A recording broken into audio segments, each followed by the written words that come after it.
আরে কি মাটির ভাঁড়গুলো শূন্যে ভাসছে, আমি কোনো স্বপ্ন দেখছি না তো? না তো, আমি তো সত্যিই দেখছি। দেবযানী দেবযানী, দেখো দেখো, বলরাম একটা হাঁড়ি ধরেছে আর বাকিগুলো শূন্যে ভাসছে।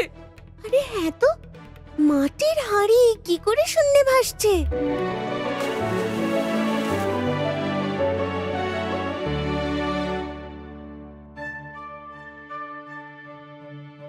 এই বলরাম, এবার তো কাজ হয়ে গেছে, চলো এবার আমরা যাই।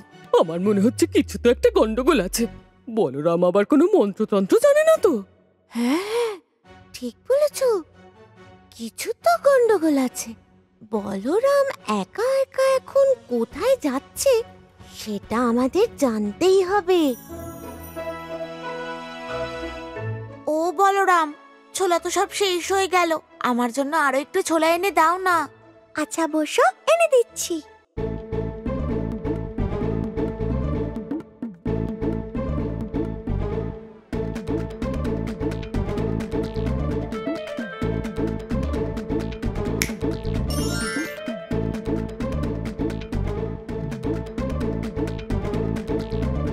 আবার শেষ হয়ে গেল, আরো একবার এনে দাও না।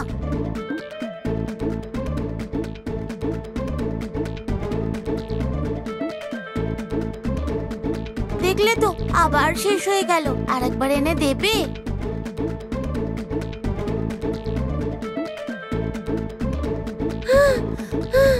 না, কে না?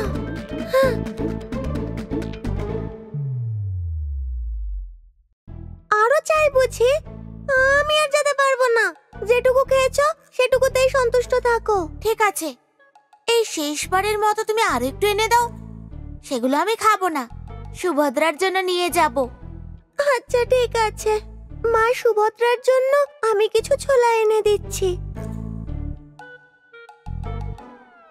ও, তার মানে বলরাম লুকিয়ে লুকিয়ে এখানে ছোলা খেতে এসেছে। এই কথাটা গুরুমাকে জানাতেই হবে। না, গুরুমাকে বললে কোনো লাভ হবে না। উনি আমাদের বুঝিয়ে সুঝিয়ে বাড়ি পাঠিয়ে দেবেন। আমাদের একটা কাজ করতে হবে। হ্যাঁ, দারুণ মজা হবে। তারপরে পুরীর রাজার লোক এসে আমার জগন্নাথ দেবকে সেখান থেকে নিয়ে যায়, আর সেই দিন থেকে আমি বেঁচে থাকলেও প্রাণহীন হয়ে থাকলাম। মাসি কেঁদো না, তারপর ওই গাছের সাথে তোমার আর দেখা হয়নি? হ্যাঁ হয়েছে। এই ঘটনার কিছুদিন পরেই হঠাৎ একদিন রাতে। শবনম, আমি রথে বসে আছি, তুমি আমার কাছে আসবে না? এসো শবনম, এসো।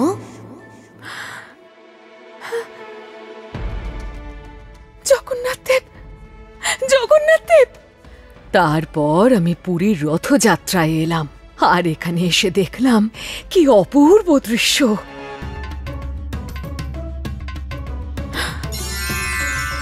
এ কি হলো? আমি কি দেখলাম? আমার জগন্নাথ দেব এই রথে। শবনম, তুমি আমায় চিনতে পারছো না? আমি তো তোমার সেই দারু দেবতা, আর আমি হলাম জগন্নাথ। জগন্নাথ দেব, তুমি ছাড়া আমার দিন কিভাবে কাটছে আমি কিচ্ছু বুঝতে পারছি না। তোমায় আলিঙ্গন করতে মন চাইছে। আমার তোমার হাতের পায়েস খেতে খুব ইচ্ছে করছে, আমায় পায়েস করে খাওয়াবে? তারপর তুমি তাকে পায়েস খাওয়ালে? হ্যাঁ, সেই দিনই আমি পায়েস রান্না করলাম। জগন্নাথ দেব তার দাদা বোনকে নিয়ে আমার বাড়িতে এসে আমার হাতে বানানো পায়েস খেয়ে গেলেন। জগন্নাথ দেব, আমার হাতে বানানো পায়েস তোমাকে আমি প্রত্যেক দিন খাওয়াতে চাই যে, কিন্তু আমি তো মন্দিরের ভিতরে যেতে পারবো না। তোমায় পায়েস কি করে খাওয়াবো আমি? মালতী, এই দেখো তোমার জগা ভাই এসে গেছে। তুমি আমার জগা ভাই? হ্যাঁ মালতী, আমি তোমার জগা ভাই। তুমি নাকি আমার জন্য রাখি এনেছো, দাও দেখি আমার হাতে রাখি বেঁধে। আহা, কত ভাগ্যবতী এই মালতী। এই ব্রহ্মাণ্ডের যে পালক, জগতের নাথ স্বয়ং জগন্নাথের হাতে রাখি পরিয়ে দিচ্ছে। বা জগা বা, ধন্য তুমি। মালতী, এই নাও, একটু মিষ্টি মুখ করো দেখি। জগা ভাই, নাও, তুমিও একটু মিষ্টি খাও। হ্যাঁ, আর আমি? হ্যাঁ, তুমিও একটা মিষ্টি খাও। না না, আমার মিষ্টি চাই না, ব্যাস আমার কাজ হয়ে গেছে। মালতী, অনেক দেরি হয়ে গেছে, একটু পরেই তো সন্ধে হয়ে যাবে। তুমি এবার বাড়ি ফিরে যাও, তোমার মা তোমায় খুঁজবে। আমি একা কি করে যাব? আমার তো ভয় লাগে। তুমি আমার সঙ্গে চলো। আমি তো যেতে পারবো না। তুমি এক কাজ করো, এই মুদ্রাটা নাও, যখনই তোমার খুব ভয় লাগবে আমাকে ডাকবে, আমি নিশ্চয়ই শুনবো।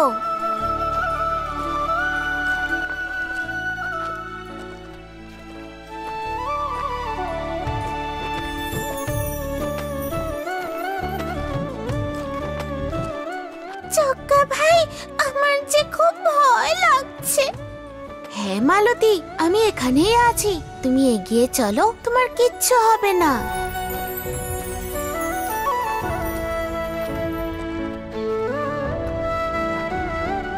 জগা ভাই, তুমি আছো তো? হ্যাঁ মালতী, তুমি একদম ভয় পেও না, আমি আছি, তুমি এগিয়ে চলো।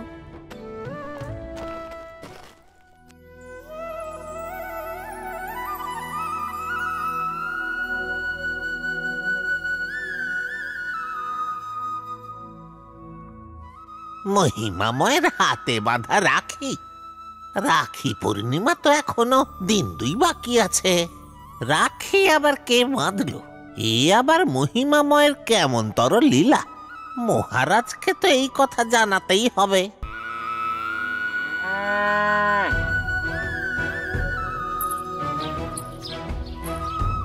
প্রণাম মহারাজ। গুরুমা, পাঠশালার সমস্ত কার্য সুচারুরূপে চলছে তো? হ্যাঁ মহারাজ, প্রভু জগন্নাথের কৃপা আর আপনাদের আশীর্বাদে সবকিছু ঠিকঠাক চলছে। মহারাজ, মন্দির বিক্রির আসল অপরাধী কি ধরা পড়েছে? না, এখনো ধরা পড়েনি। সে খুব লুকিয়ে আর চালাকির মাধ্যমে এই কাজটি করেছে। বাবা, তুমি কি কোনো মন্দিরের জায়গা বা মন্দির বিক্রি করছো? না রে মা, আমি চাইলেও মন্দিরের কোনো জায়গা বিক্রি করতে পারবো না, কারণ ওই স্থান তো আমার নয়। মহারাজ, সেই জায়গা যদি আপনার না হয় তাহলে কার? যখন রাজা ইন্দ্রদম্ন শ্রীমন্দির প্রতিষ্ঠা করেন, তখন বড় দেউলে 4টি মূর্তি স্থাপন করেন। তখন ভগবান বিষ্ণু খুশি হয়ে তাকে বর প্রদান করতে চান। বৎস, আমি তোমার ভক্তিতে খুব খুশি হয়েছি। তুমি বলো আমায় কি বর চাও, আমি তা নিশ্চয়ই পূর্ণ করব। প্রভু, আপনি আমাকে কথা দিন, আপনি শ্রীমন্দিরে সবসময় থাকবেন। এই শ্রীক্ষেত্র ছেড়ে আপনি কোথাও যাবেন না। ঠিক আছে, আমি তোমায় কথা দিচ্ছি, বড় দেউল ছেড়ে কোথাও যাব না। প্রভু, এই বড় দণ্ডতে প্রত্যেক বছরের মতো এই বছরও রথযাত্রা হবে। সেই দিন আপনি রত্ন সিংহাসন ছেড়ে ভক্তদের সঙ্গে দেখা করার জন্য বড় দণ্ডে থাকা কাঠের রথে বিরাজ করবেন। রথ থেকে দর্শন দিয়ে দুঃখী আর পতিত মানুষদের উদ্ধার করবেন। আর বুড়ো বড়ইয়ের বংশধর যুগ যুগান্ত ধরে থাকবে। তার কাছ থেকে প্রত্যেক বছর কাঠ নিয়ে আমরা আপনার রথ নির্মাণ করব। তথাস্তু, তাই হবে। প্রভু, আমি চাই না কোনো ভক্ত আপনার দর্শন না পেয়ে বড় মন্দির থেকে ফিরে যাক। আপনার ভক্তদের জন্য মধ্যরাত পর্যন্ত এখানকার দরজা খোলা থাকবে, আর রাত 5 ঘটিকা থেকে এই দরজা বন্ধ করা হবে। তথাস্তু। বৎস, এইসব বর তো জগতের কল্যাণের জন্য চাইলে, এবার তুমি নিজের জন্য কিছু বর চাও।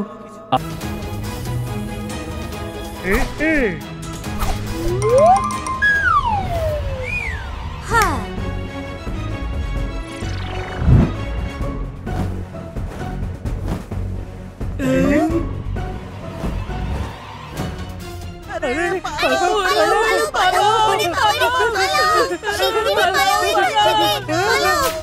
জগা, এই নাও, তোমার জন্য আমি পিঠে নিয়ে এসেছি।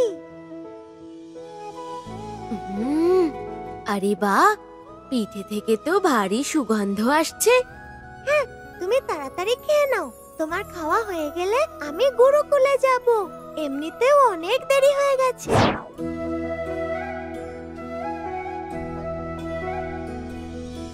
বাচ্চারা, আজ বাংলা ব্যাকরণ পড়াবো। কি পড়াবো? বাংলা ব্যাকরণ।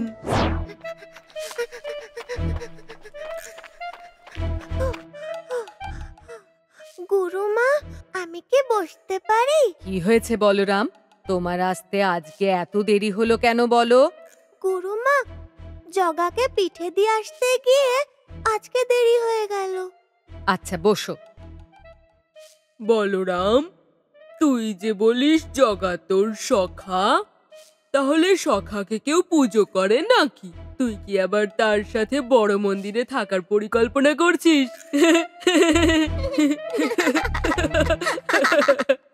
দামু, এভাবে কারুর ভক্তিকে নিয়ে পরিহাস করা ঠিক কথা নয়।